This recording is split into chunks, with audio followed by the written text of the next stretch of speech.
Yang mana nih? Ulambana promo. Ulambana, Iya. versi Terewada ya. Iya, apa aja deh. Kalau 3 versi ini 1 jam nggak cukup. Ya, oke. Ya, kalau versi Theravada panjang, Mahayana pendek, Tiongkok panjang. Jadi saya ambil versi Theravada ya, mengenai tadi juga saya di kebaktian di Sunter juga mengenai Ulambana, tapi saya lurusin ya, nah, karena Ulambana itu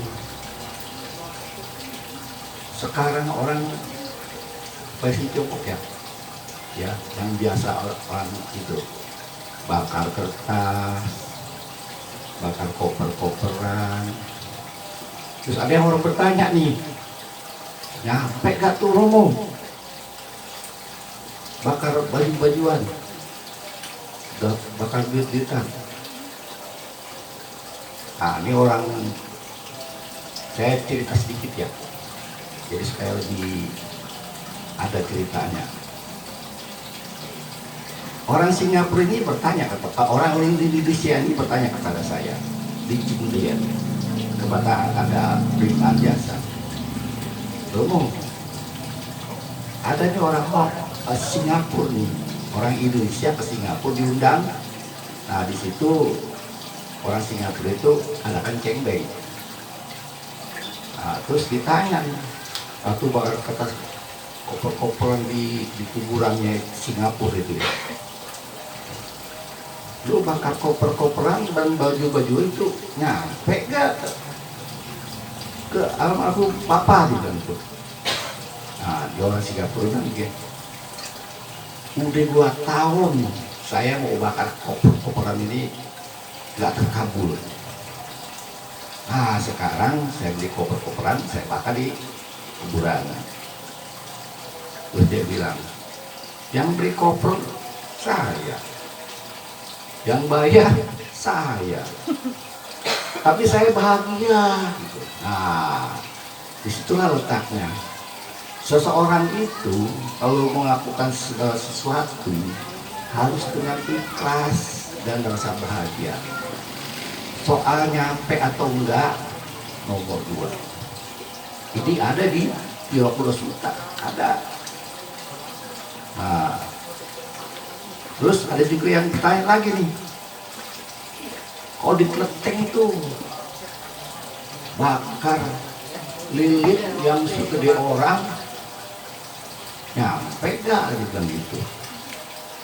Nah orang yang bakar itu, yang punya lilin itu, dia bilang, lu larang gue, ini bahasa mereka ya, lu larang gue suruh jangan bakar lilin itu. Tapi yang jelas nih, gue bertahun-tahun bakar lilin itu, yang segede orang, setahun baru selesai. Hoki gue sama kesehatan gue biasa-biasa aja, lancar. Tapi kalau lu larang, ternyata gue bisa sakit-sakit dan bisa buat usaha gue bangkrut, yang tanggung jawab gitu. Nah begitu juga dia membakar lilinnya sebagai orang itu kan nggak murah, ya kan? Tapi di situ ada filosofinya. Dia berdana pada wihara itu, betul nggak? Betul. Dia berdana. Begitu aja koper-koperan, dia berdana itu. Satu petani dapat duit dari bambu, kertas dari pohon, petani itu dapat duit. Dari kampung sampai ke kota dapat duit pemerintah dan para pekerja.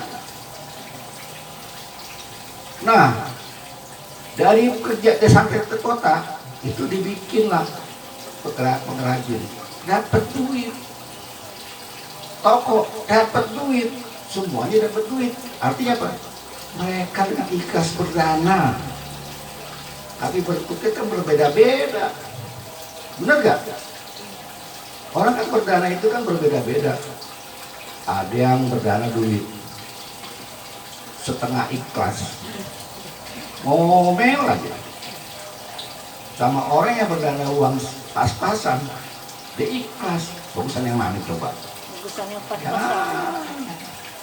dia kasih perdana itu berapa aja tapi ikhlas. Dia klaim 50 juta berapa tapi gak ikhlas.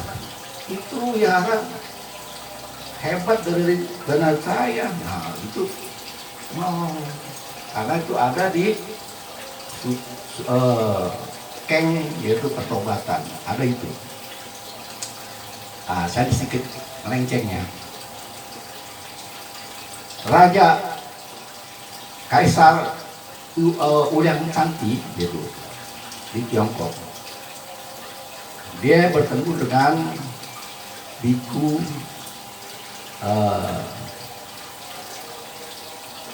biku apa itu yang berjenggot tuh? Nggak, saya lupa ikan. Budi apa? Takmo Cusu. Ditafsirkan raja itu bertanya kepada Takmo Cusu, Bodhidharma ya bahasa Sanskerta. Takmo Cusu itu ditanya, dia nggak tahu dia itu seorang mahabiksu. Nah dia tanya, saya berbangun semua wihara dengan biaya saya dapat apa?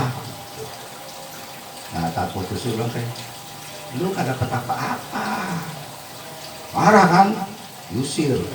Setelah diusir, penasehat istana ini adalah seorang biku, biku juga.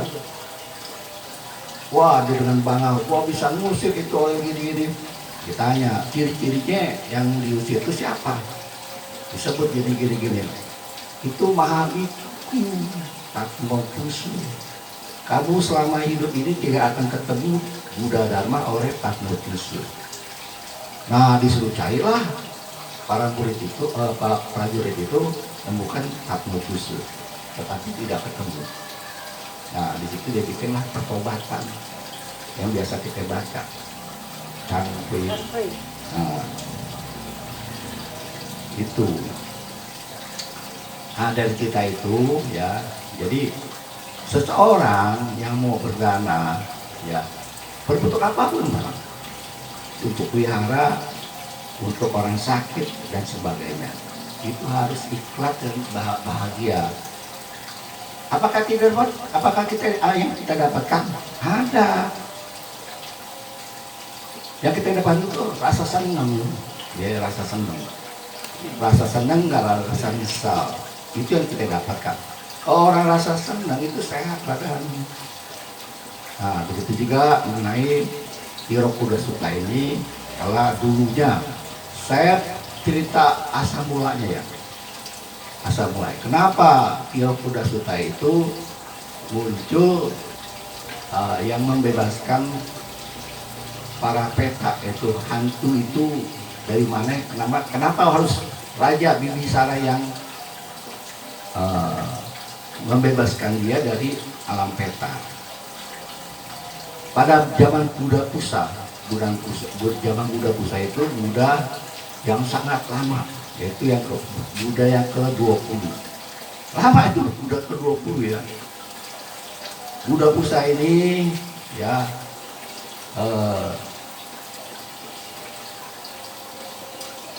dana makanan ini cukup, tidak kelebihan dan tidak kekurangan.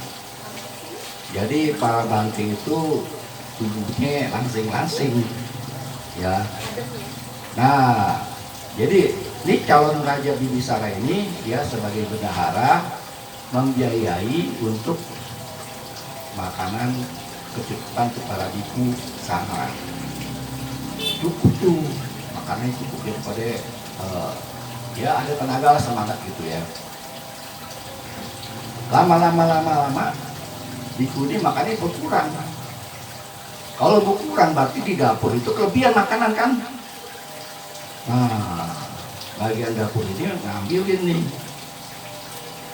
sayur-sayur menu semua makanan. Maka para yang di dapur ini setelah mereka ngambil bawa pulang. Nah mereka meninggal menjadi hantu kelaparan. Nah, pada zaman Buddha Kasapa, yaitu sebelum Buddha Gautama, Buddha Kasapa. Nah pada itu Buddha Kasapa itu ditanya oleh para keta ini, kapan dia dapat pelimpahan jasa makanan mereka. Buddha Kasapa bilang, oh tunggu zaman Buddha Gautama, kamu akan ketemu dengan Raja Bibisara. Nah makanya itu di Theravada menceritakan di Buddha Sutta itu Raja Bibisara mempersembahkan kepada Buddha ya, makanan, minuman dan jubah, mereka mendapatkan dan terlahir di alam lebih baik. Nah akhirnya pada zaman Buddha Gautama, Raja Kasapa ini ya mau berdana makanan untuk para biku ya, diundang Buddha dan para muridnya di wihara itu. Nah para keta ini menunggu kapan dia dapat persembahan itu, karena Raja Bibisara ini nggak tahu bahwa ada, terima kasih dananya.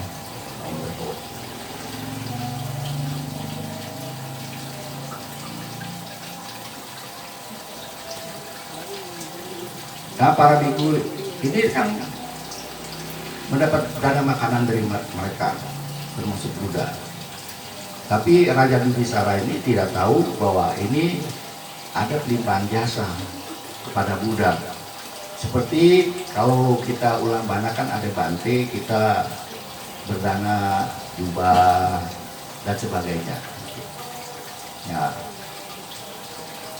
Ini ditiru dengan cara di zaman Buddha Gautama. Ya.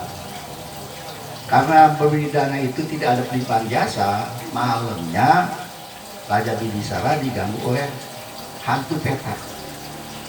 Ada yang menjerit, ada yang gimana gitu. Satu harian tidak bisa tidur.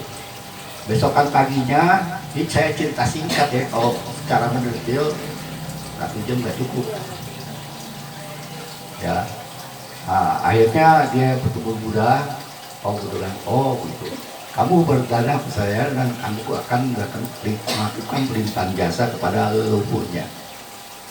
Akhirnya diundanglah Buddha ke istana. Ya. Setelah sampai di situ, Buddha membuka mata batin Raja Bibisara. Jadi dia bisa lihat yang hantu-hantu itu. Hanya Raja Bibisara doang yang dibuka matanya.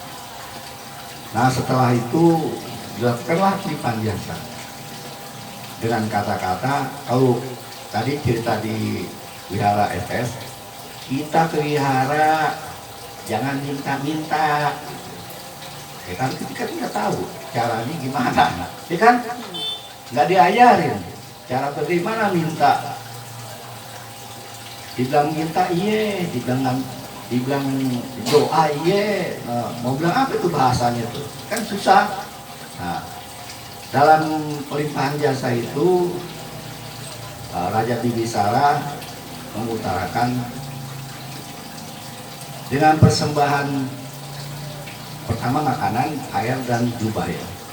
Dengan persembahan makanan ini semoga leluhur saya memperoleh kebahagiaan. Begitu juga saya memperoleh kebahagiaan di keluarga. Nah persembahan itu diterima kepada Buddha. Begitu berhenti dilihat tuh hantu itu pada makan. Pada makan tuh. Nah hantu itu makan, dia mau makan karena bahagia. Orang habis lapar terus makan rasanya sehat kan. Nah itu pola aura cahaya di tubuhnya itu para makhluk itu. Nah yang kedua, begitu juga memberikan air, mereka tuh mandi. Ada yang mandi, ada yang minum, kan bersih.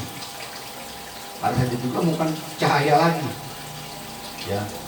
Nah yang ketiga mempersembahkan jubah pada Buddha. Dengan itu mereka langsung bisa pakai pakaiannya dengan bersih, kenyang, ya, dan bahagia. Nah cahayanya itu terang, sangat terang sekali, akhirnya hilang. Jadi pada saat itu mereka sekeluarga itu, leluhurnya itu sudah terakhir di alam lebih baik. Ya. Terus tadi nggak ada yang tanya, yang sembahyang ini misalnya ke papa nih, ya kan, di rumah sembahyang papa. Tapi jangan salah, kita kalau sembahyang di rumah atau di altar atau di ini mengundang leluhur, itu bukan papa aja yang datang, ya, bukan papanya. Itu ada hubungan leluhur kita. Kan kita nggak tahu papa kita terakhir di alam lebih baik. Terus ada leluhurnya atau saudara famili kita yang terakhir di alam petak. Karena yang dapat pahalanya lah yang alam petak. Petak itu hantu lah bahasa Indonesianya. Jadi hantu. Nah yang hantu ini kita nggak tahu nih siapa. Kalau papa kita memang jadi hantu, bisa menerima. Ya, jadi pelimpahan jasa itu bermanfaat nggak? Bermanfaat dari cerita Raja Bimbisara itu. Nah, kalau kita nonton pelimpahan jasa itu dengan baca parita, mereka dapat. Ya. Terus ada yang bertanya,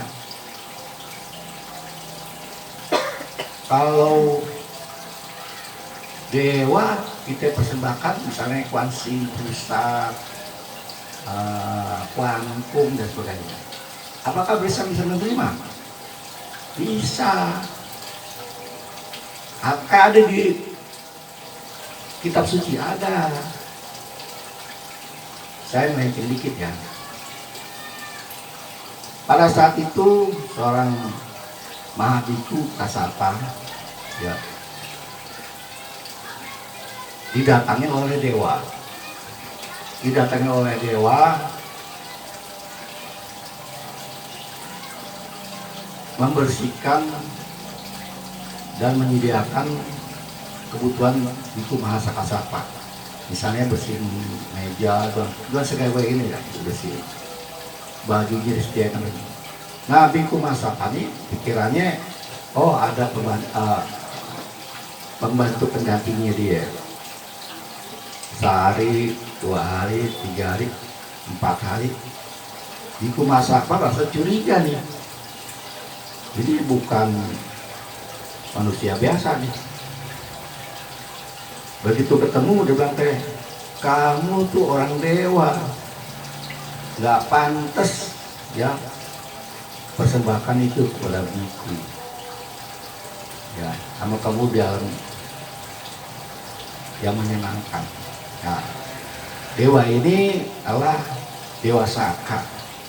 Dewa Saka itu raja para dewa di alam 33 alam surga. Dia pernah dapat bantuan semasa dia masih jadi manusia biasa. Dia pernah dibantu oleh Biku Mahasakasapa pada kehidupan yang masa lampaunya. Nah, dia sekarang untuk ingin berdana kepada Biku Mahasakasapa.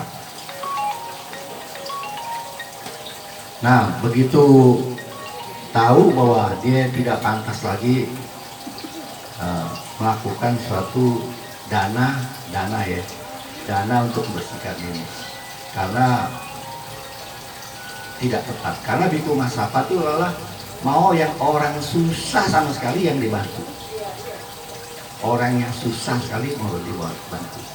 Seperti cerita dalam kitab suci itu, ada seorang ibu nenek-nenek ya tidur di gubuk.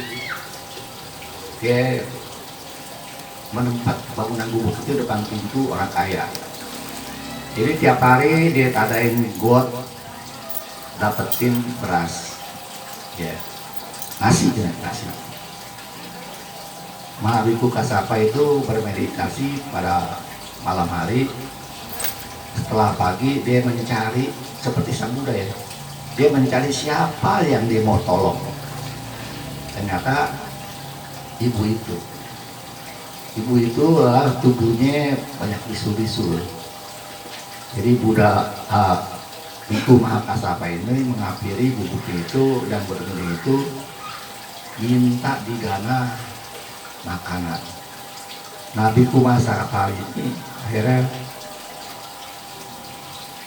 ditanya sama ibu itu, saya nih orang miskin, gak punya apa-apa, apa yang ada kamu makanan yang nasi itu boleh kamu danakan ke saya. Akhirnya dengan cara terpaksa dia berdana kepada Biku Mahakasapa nasi itu, dan langsung dimakan di situ juga. Kebesokan paginya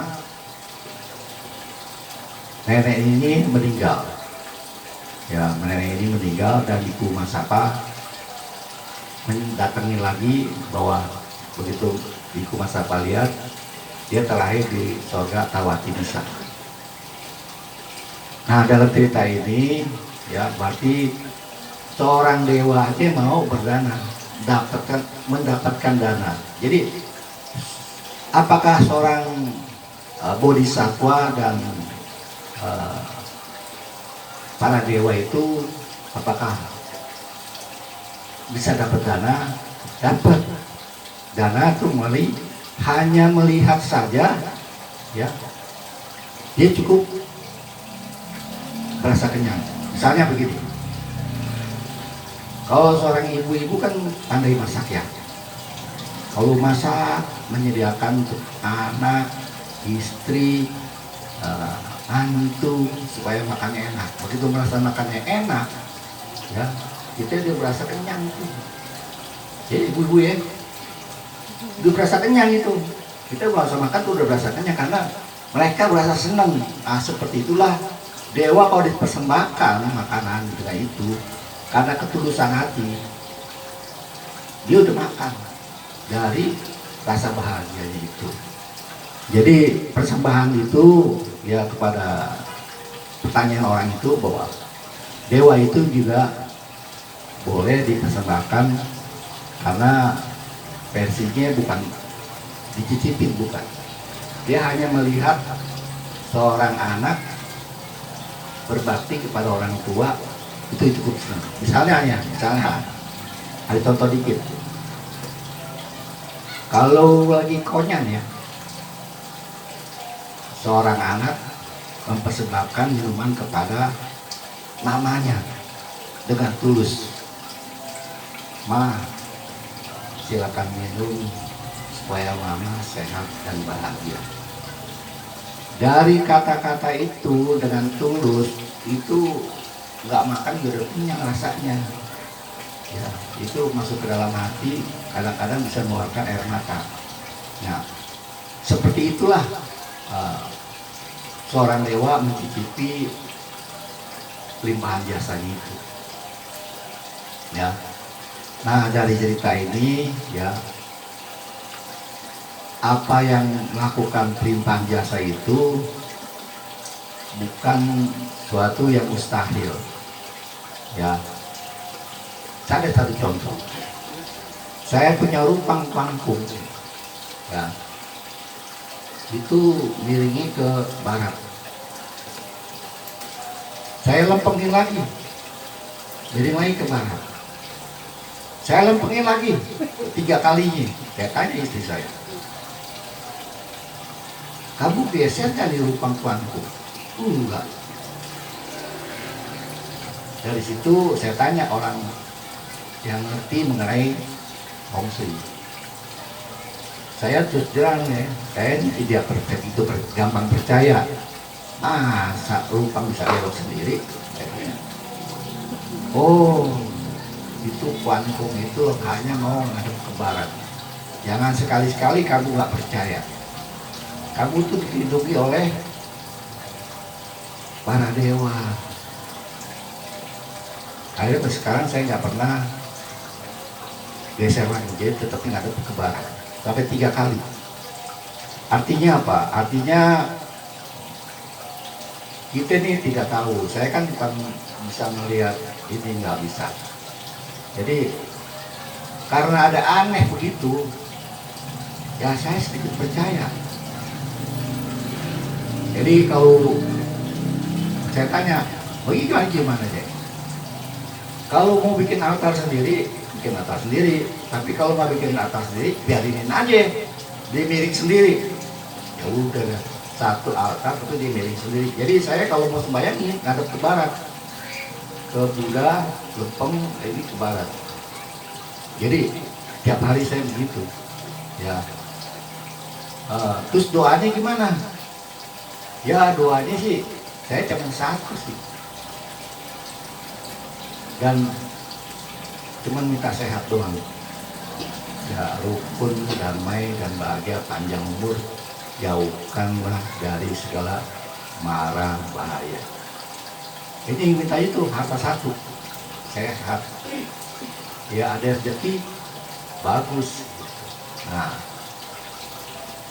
dengan cerita ini semoga saya tidak panjang lebar. Ya, sekian dulu. Namo Tanggung Budaya, Namo Buddhaya. Namo Buddhaya. Kalau ada yang mau bertanya, silakan.